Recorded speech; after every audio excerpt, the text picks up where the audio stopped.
کۆشانە لە دژی زەهنیەتی ژنکوژی و دەسڵاتداری وەک دەزانین ناوچەکە بارودۆخێکی زۆر قورسدا تێدەپەڕێت لە ڕووی سیاسی و ئابووری و کۆمەڵایەتی و ژینگەیی لەم دۆخە قورسەدا کورد پشکی هەرە سەرەکی بەرکەوتووە و بەردەکەوێت لە کاتێکدا سیاسەتی مۆدرنیتەی سەرمایەداری بە هەوڵە چاوچنۆکەکانی خۆی هەوڵی بەدەستهێنانی داهاتی زیاد دەدات تاوەکو ناوچەی زیاتر بخاتە ژێر دەسەڵاتی خۆی و لەبەر ئەوە بۆ گەشتن بە ئامانجەکانی ناکۆکی و شەڕ دەخاتە نێوان وڵاتان و شەڕی خۆیان لەسەر خاکی ئەوانی تر دەکەن نەک خاکەکەی خۆیان بە تایبەت لە ڕۆژهەڵاتی ناوەڕاست هەڵگیرسانی شەڕ و خوڵقاندنی ئەم دۆخە بەهۆی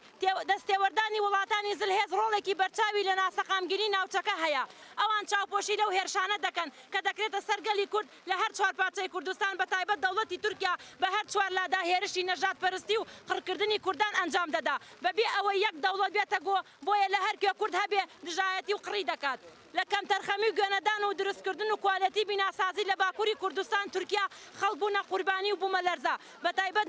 ناوچە کوردیەکان کە بەداخەوە گوێیان نەدا بە ڕزگارکردنی خەڵکەکە و بە هەزاران خەڵکی کورد بوونە ژێر باڵەخانە و سەرڕای ئەو کۆستە گەورەیە لەو کارە ساتە دڵتەزێرندا خۆمان بە خەمبار و هاوخەم دەزانین چی لە ڕۆژهەڵاتی کوردستان و ئێرانیشەوە ئەو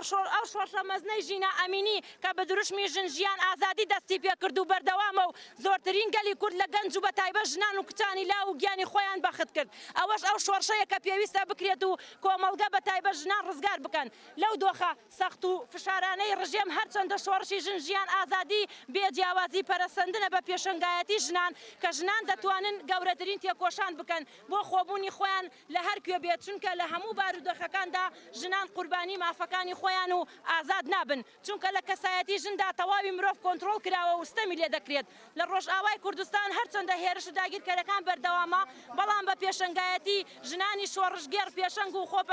خۆپارێزی بەردەوامە و سیستەمێکی بێوێنە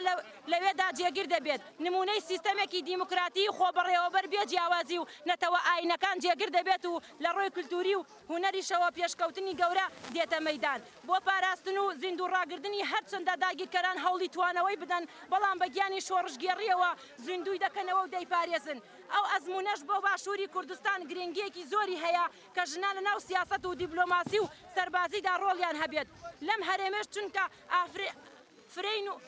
ئافرین و نەتەوەی جیاوازیش هەن بە عەقڵێکی دیموکراتیانەوە یەک قبوڵکردن لەناو سیستەمی فەرمانڕەواییدا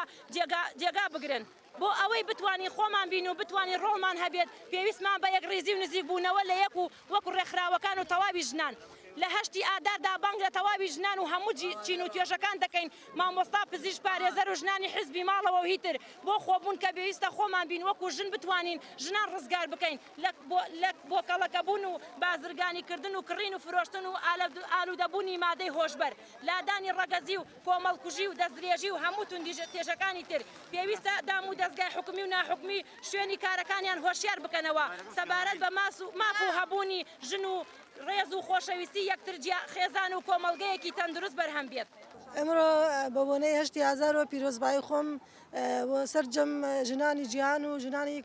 هەر چوار پارچەی کوردستان بە تایبەتی داوا لە ئافرەتانی جیهانەکەم پێشەنگ بن و زیاتر هەوڵ بدەن ئیش و کارەکانی خۆیان بەسەرکەوتووی بەڕێبەرن و ژن ژیان ئازادی سەرێ خۆرەکە گەجا کوردان دڵ و جیگەرم هەلیە